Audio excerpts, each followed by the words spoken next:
नमस्कार दोस्तों, मेरा नाम विभोर अलाहाबादी है और आपका स्वागत है मेरे चैनल प्रॉपर्टी माइंड में। आज हम बात करेंगे लीज और रेंट की। क्या दोनों में डिफरेंस है और क्या ये दोनों टर्म सिमिलर हैं, और अगर सिमिलर हैं तो किस रीज़न की वजह से सिमिलर है, और अगर डिफरेंट है तो किस रीज़न की वजह से डिफरेंट है। तो आइए चलते हैं अपनी वीडियो की तरफ। उससे पहले अगर आपको मेरी वीडियोस पसंद आए तो kindly like it, share it और सब्सक्राइब करना मत भूलिएगा मेरे channel property mind. Thank you so much friends. आइए चलते हैं डिस्कशन की ओर। कभी भी कोई भी आप एसेट को अगर 12 महीने से ज़्यादा के लिए किराए पे लेते हैं फ्रेंड्स, तो उसको हमेशा लीज कैटेगराइज किया जाता है। यानी कि कभी भी उसका एग्रीमेंट बनेगा तो वो एक तरीके का लीज एग्रीमेंट बोला जाता है उसे।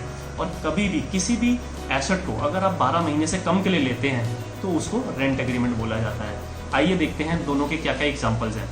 सबसे पहला एग्जाम्पल अगर आप रेंटिंग के केस में देखते हैं तो अगर आप कंसिडर करेंगे, जैसे ओला हो गया, उबर हो गया, आप एक जगह से जाने के लिए दूसरी जगह तक लेते हैं और फिर उसको छोड़ देते हैं, तो यानी कि कुछ टाइम के लिए वो आपके पास रेंट पे रही। Yes, same to same zoom car आपने कहीं आउट ऑफ स्टेशन जाना है, 3-4 दिन के लिए आपके पास रही, फिर आपने आके कंपनी को लौटा दी, तो ये रेंटिंग बोला जाता है। सिमिलरली अगर आप प्रॉपर्टी केस में कंसिडर करते हैं तो रेंट एग्रीमेंट जो होते हैं वो 11 महीने के लिए इसलिए बनाए जाते हैं फ्रेंड कि ये 12 महीने से कम की टर्म होती है, तो इसीलिए उसको रेंट में कैटेगराइज किया जाता है। ऑन दी अदर हैंड कहीं भी मल्टीनेशनल कंपनीज आपने देखी होंगी, वो हमेशा जो है अपने ऑफिसेज की लीज साइन करती हैं। क्यों?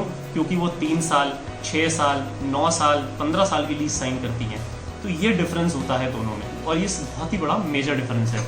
सेकेंड पॉइंट इसका आता है प्राइस पर, यानी कि जो भी इसका प्राइस इंक्रीमेंट होता है। फॉर एग्जाम्पल मैं ओनर हूँ और कोई मेरा टेनेंट है, अगर हम लीज की बात करें तो लीज में जो हमारा इंक्रीमेंट होता है वो हमेशा फिक्स पीरियड के बाद होता है। जैसे कि 9 साल की लीज है तो हर 3 साल बाद हमारा इंक्रीमेंट होगा रेंट पे, तो उसको क्या बोलेंगे? वो लीज बोलेंगे उसे, जो इंक्रीमेंट हुआ है।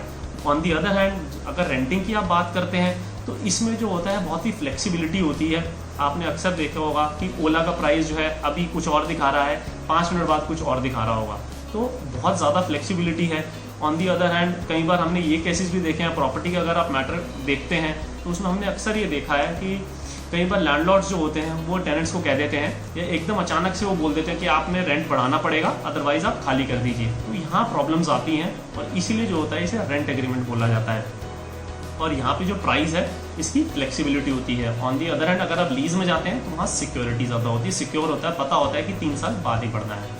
अब आते हैं अपने थर्ड डिफरेंस पे। थर्ड डिफरेंस सबसे अच्छा इसलिए माना जाता है बिकॉज इसमें एग्रीमेंट जो बनता है वो आप रेंटिंग के केस में 1 महीने का नोटिस देके टर्मिनेट कर सकते हैं। ऑन दी अदर हैंड अगर आप लीज एग्रीमेंट बना रहे हैं तो आप ऐसे बीच में टर्मिनेट नहीं कर सकते हैं एग्रीमेंट, बिकॉज बहुत ज़्यादा कॉस्ट इन्वॉल्व होती है और पेनल्टीज लगाई जाती हैं। अगर आप ओनर हैं और आप एब्रप्टली किसी टेनेंट को अपने कह देंगे कि आप वेकेट कर दीजिए विद इन 1 मंथ, तो ऐसा पॉसिबल नहीं होता फ्रेंड्स, और ये बहुत ज़्यादा पेनल्टी अट्रैक्ट कर सकता है। फिर वो पेनल्टी 6 महीने से लेके 1 साल तक इक्विवेलेंट ऑफ अमाउंट जो पर मंथ आप उससे चार्ज करें उसके बराबर हो सकती है। फोर्थ डिफरेंस आता है हमारा मेंटेनेंस का। मेंटेनेंस का मतलब ये है फ्रेंड्स कि कभी भी आप लीज साइन करते हैं तो उसमें मेंटेनेंस की जिम्मेदारी जो होती है वो हमेशा टेनेंट की होती है, क्योंकि वो लॉन्ग टर्म के लिए लीज साइन कर रहा है और वो उसके पोजीशन में रहने वाली है। ऑन दी अदर हैंड अगर आप रेंट की बात करते हैं तो रेंट में जो होता है मेंटेनेंस जो होता है वो ओनर की रिस्पॉन्सिबिलिटी होता है। बिकॉज आप कंसिडर अगर करिए ओला के या उबर के केस में, तो उसमें क्या होगा, आपने बस एक जगह से दूसरी जगह की राइड ली, उसके बाद आपका कोई लेना देना नहीं है फ्रेंड्स, उसकी जितनी भी मेंटेनेंस है वो कंपनी करती है, because it is company owned vehicle. और अगर कंपनी ओन्ड व्हीकल नहीं होता तो वो जो ड्राइवर है उसको अगर वो ओनर है तो वो डेफिनेटली वही मेंटेन करेगा।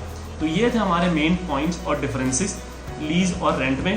तो अगर आपको मेरी वीडियो में कोई पॉइंट ना समझ में आया हो या आपकी कोई सजेशंस हो तो आप नीचे कमेंट सेक्शन में आप उसे लिख सकते हैं। और अगर आपको मेरी वीडियो पसंद आई हो तो kindly like it, share it और सब्सक्राइब करना मत भूलिएगा, so that time to time आपको मेरी वीडियोस मिलती रहे।